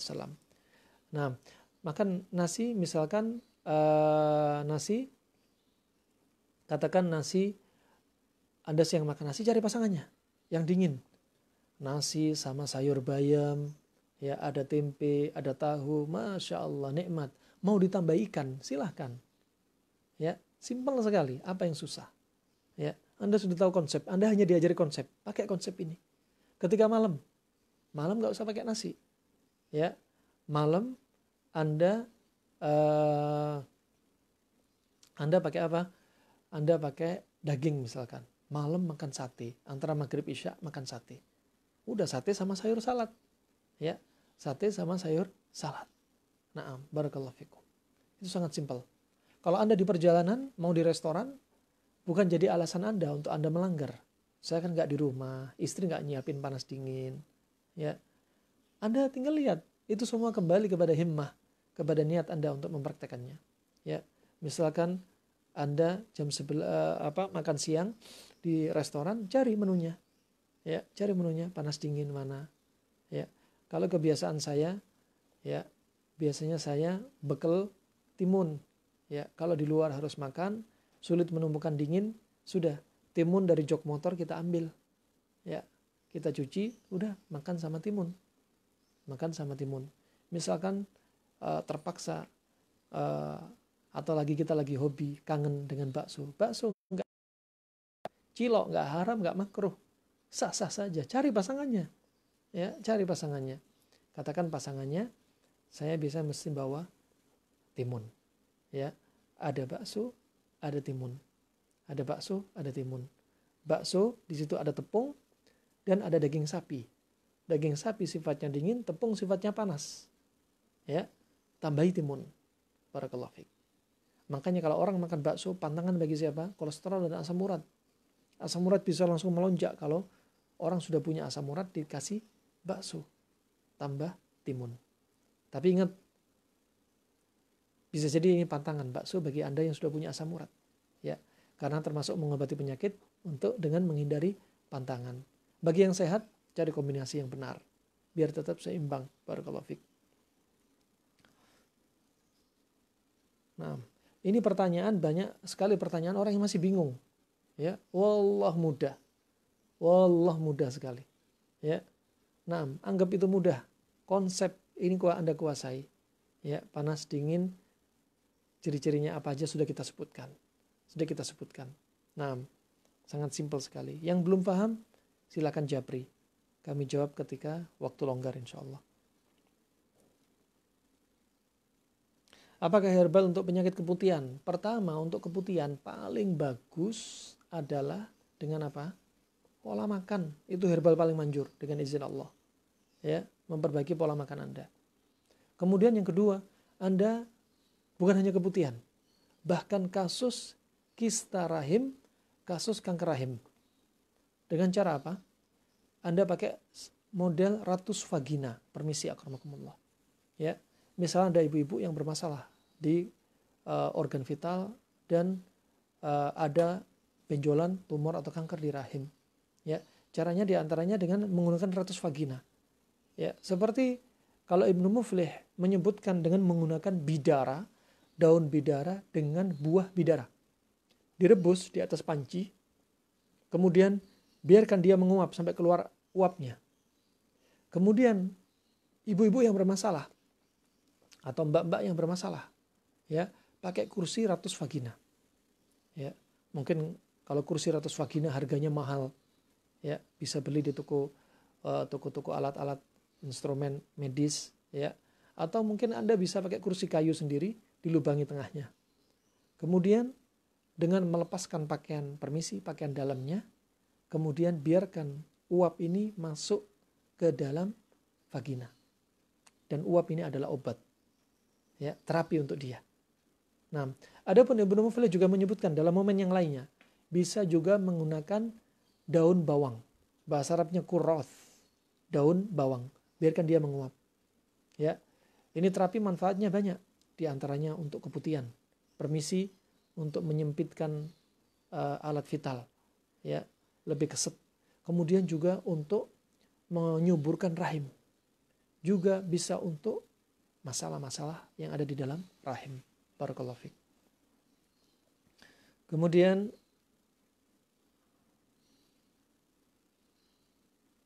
Masya Allah, sudah jam 11. Ya, pertanyaan belum terjawab. Wallah banyak sekali. Ya, sudah melewati. Saya tanya admin dulu. Mungkin dijawab di lain kesempatan. Nah, karena kajian sudah 2 jam. Nah, idza atala al-majlis fa syaitan lahu nasib. Kalau majelis ini mau terlalu panjang, setan punya bagian. Ya, bagiannya apa? Tidak konsen lagi jamaah. Ya, yang ngisi kajian juga capek, lelah. Yang menyimak juga konsentrasinya sudah berkurang. Cukup ilmu itu diambil sedikit demi sedikit. Al-ilm idza akhadha al-kull dhahaba al-kull. Ilmu kalau diambil rame-rame, diambil semua, mau kita kuasai semua dalam waktu singkat, nggak mau sabar, ya perginya juga dalam waktu singkat. Ya, menuntut ilmu butuh sabar. Insya Allah itu saja. Insya Allah admin akan menyimpan pertanyaan-pertanyaan Anda. Dan pada bulan depan dengan izin Allah, ya semoga Allah mudahkan, kita akan berjumpa lagi dengan materi yang lain. Dan semoga pertanyaan bisa dijawab di pertemuan berikutnya. Jika ada kesalahan, itu normal. Karena keterbatasan ilmu manusia. Ya, jika ada benarnya, itu dari Allah Subhanahu Wa Taala. Dan sebaik-baik orang yang salah adalah bertobat kepada Allah Subhanahu Wa Taala. Harap dimaklumi, fajazakumullah khairul jaza kepada admin Majelis Taklim Al-Fath guys, dan kepada saudara-saudaraku yang di dunia maya, ya, yang ikut hadir, masya Allah, ikut menyimak, dan silahkan share ilmu-ilmu ini, ya, silahkan share ilmu yang bermanfaat. Nah, semoga menjadi amal jariah saya pribadi, amal jariah bagi admin, dan bagi Anda semua yang men-share. Nabi sudah bersabda, naddarallahu mra'an sami'a maqalati fawa'aha thumma adda ila man lam yasma'ha. Kata Nabi SAW, Allah akan memberikan wajah seseorang itu berair, yaitu bercahaya, yaitu wajahnya berseri-seri. Bagi siapa? Bagi mereka yang mendengar hadisku, kata Rasulullah, mendengar ucapanku, kemudian mencatatnya, kemudian menyampaikan kepada orang yang belum mendengarnya. Itu keutamaan Anda sebagai para penuntut ilmu, bagi para dai, para penuntut ilmu. Wabillahi taufiq wal hidayah.